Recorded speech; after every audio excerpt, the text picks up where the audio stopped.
Би эргэн төрийг холбосон ажлыг 12 жил хийсэн байдیں۔ За хорон засаг дарга гэдэг бол хогноос ахуулаад иргэдийн аж амьдрал, төрийн анх шатны үйлчилгээг үзүүлэх гээд маш олон ажлыг одоо хийдэг ийм ажил байгаа. За иргэд маань бол хорон засаг даргаыг одоо бүхнийг чадагч, иргэдийн хүслийг биелүүлэгч маш чадaltaй нэгэн гэж ойлгодог. Гэтэл бол энэ бол тодорхой одоо цар хүрээтэй зарим асуудлуудыг бол дүүрэг нийслэл рүү уламжлаад холбож өгдөг ийм ажлуудыг хийдэг. За ер нь бол хорон засаг даргын ажил нэлээд одоо хүнд, цаг наргүй 24 цаг утсан насаалттай байдаг ийм ажил. За жишээ нь гэхэд би нэг өдөр унтчихсан чинь шөнийн 1 цагт утас дуураад за байна уу гэд авсан чинь нэг эмэгтэй энд одоо хог шатаад амар юм болж чиний ярьж унтраа чиний л ажил гэлсэн. Тэнийг яаж шийдэх вэ гэд багаараа ярилцаад тухайн орчны иргэдтэй нас уулзаад санал хүсэлтийг авсан. Орон нутгийн хөгжлийн сандаа одоо иргэд хүсэлтээ өгж саналаа өгснөөр 48 сая төгрөгийг хорооны орон нутгийн санд тусгаад тухайн хэсгийг бол тэгшлээ ташаатаа болгосон.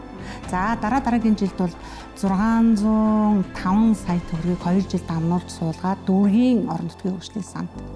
Тэгээд тэнд бол 5 шатлбартай 5300 м квадрат хэмжээтэй залуучууд, ахмад, одоо хүүхдүүдийн тоглох, бие бядараа чирэгжүүлэх айгүй мундаг том тэмцэрлэг түрээлэнтэй болгосон.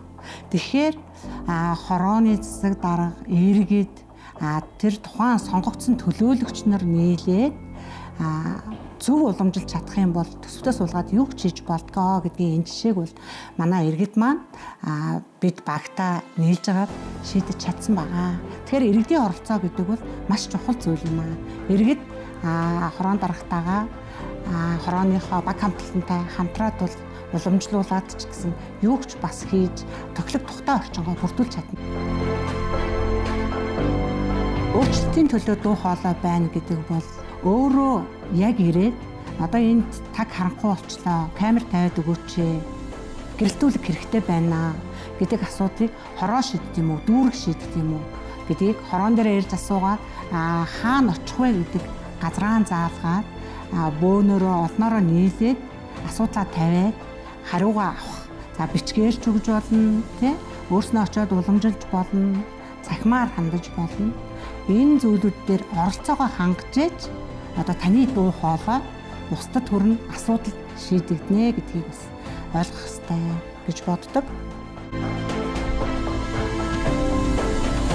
Миний хувьд эмэгтэйчүүдийн манлайллын сүлжээнд одоо элсэж хамрагдсанаар үнэхээр өөртөөгөө адилхан бүсгүйчүүдтэй найзалж, нөхөрлөж, хамт суралцаж чадж байгаа нь бас маш онцлог байгаа. Дээрээс нь одоо улс төрд олон жил яваад төлөөлөгч болж исэн хүний хувьд одоо би юун дээр алдчихсан юм бэ? За бусдаас юуг сурмаар юм бэ? Энийг би яаж анхаарах ёстой юм бэ? Нөгөө төгөр энэ хүмүүст би юу хийж яаж туслах ёстой юм?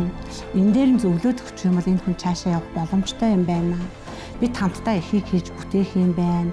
Шийдвэр гаргах төвшөнд эмэгтэйчүүд хамтдаа одоо ажиллах нь чухал гэдгийг маш сайн ойлгож байгаа. Ялангуяа залуу эмэгтэйчүүдийг одоо улс төрт одоо манлайлан оролцоод үрдэн гаргахад нь тусалж дэмжих, хамтрах гэдэг зүйл бол өнөөгийн нийгэмд маш чухал байгаа.